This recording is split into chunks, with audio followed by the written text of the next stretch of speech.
Thank you so much. I'm really enjoying this panel, and I'm very enjoying this entire day. There are obviously kind of controversial opinions as to how devastating the illness is and how much living we can do with it. And I want to kind of target that in my talk. So my mom was diagnosed with Alzheimer's when she was 58 and I was 27.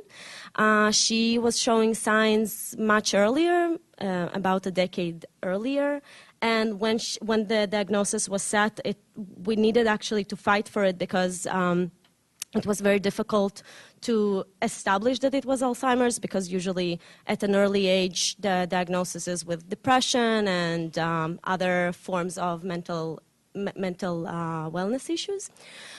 When the diagnosis was set, the force of the word itself was devastating, to the point where the doctors did not offer us anything. Basically, they were kind of saying us that, hey, so your mom is going to die soon, you better prepare yourself, and she's not the same anymore. And for me, this was, I kind of took it for granted. Oh, the doctor said, so I might as well believe him. And so I noticed, I started kind of dismissing everything that my mom said. To the point that I was sitting on the sofa and kind of feeling really sorry for myself that at 27, I don't have a mom anymore. And she's talking to me, she's right next to me.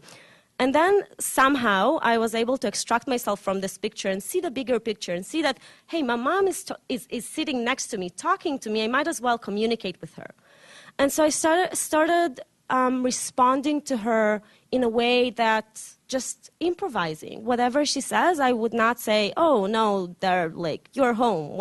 Why would you say that you want to go home? So instead of saying, no, I started saying yes, and I started using improvisational techniques that I learned when I went to an improv workshop.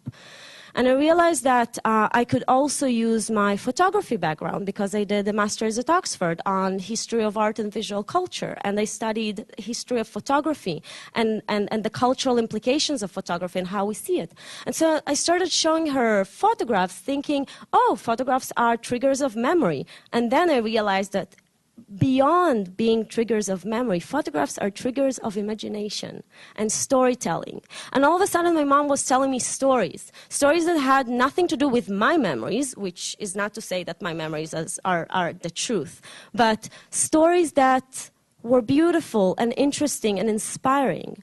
And all of a sudden, I was able to see how much enriched I became thanks to my mom's Alzheimer's. Inspired, because I don't know what the correct word here, but it was really beautiful to see how much I could learn from my mom with her Alzheimer's.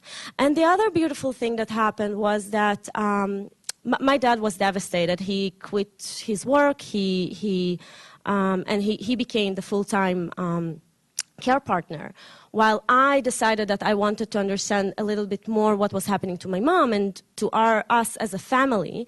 And so I started applying for PhD projects, and I came here to Toronto because it's such a great hub for anything to do with arts-based research on Alzheimer's and psychosocial aspects of Alzheimer's.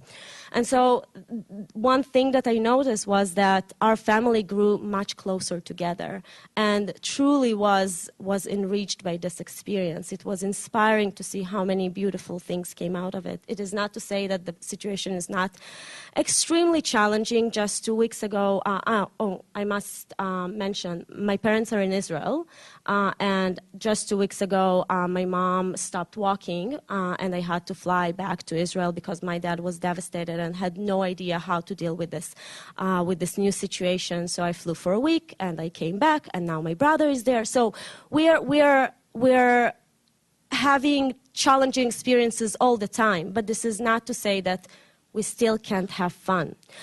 So fun and dementia are not two words that you look for together, of course. And this is something that I realized while I was just in the early stages caring for my mom, and I realized that everyone kept reproducing this stigma about dementia and telling me how devastating it is and how she's not the same person. And I kept ignoring her without realizing that, wait a second, the only thing that I really want to do is have fun with my mom. This is all I want to do. I want to spend time with her. And all the slogans that we have with Alzheimer's Association and Alzheimer's, or the beautiful bracelet that I'm wearing right now that says, fight this disease. So I'm wearing it as a form of going against it, because I don't think we should fight a disease. I think that mostly we should fight the stigma, because the stigma is a social problem that creates isolation, that creates people to withdraw from society and be alone and lonely and not inspired and not empowered. And when we are now in this context of youth and talking about social networks, we must remember that youth have teachers, and so do we in the university. And we realize that teachers should inspire and empower the students because they're agents of knowledge. What we don't realize is that doctors are too agents of knowledge. So they should too inspire and empower their patients, only this is not expected of them. And this is something that I realize that can't happen unless we have a society that changes and shifts its course and actually starts to inspire and empower everyone in the care circles at any and every level. And so what I came to create last year, November 2015, a dementia hack that took place here in Toronto, and I got to meet amazing, wonderful, beautiful people such as Ron over there and Rebecca over here. So I came to realize that all the projects that were happening were targeting the future and to end Alzheimer's and to find a cure. And I was but my mom has Alzheimer's. I need to find a way to engage with her meaningfully.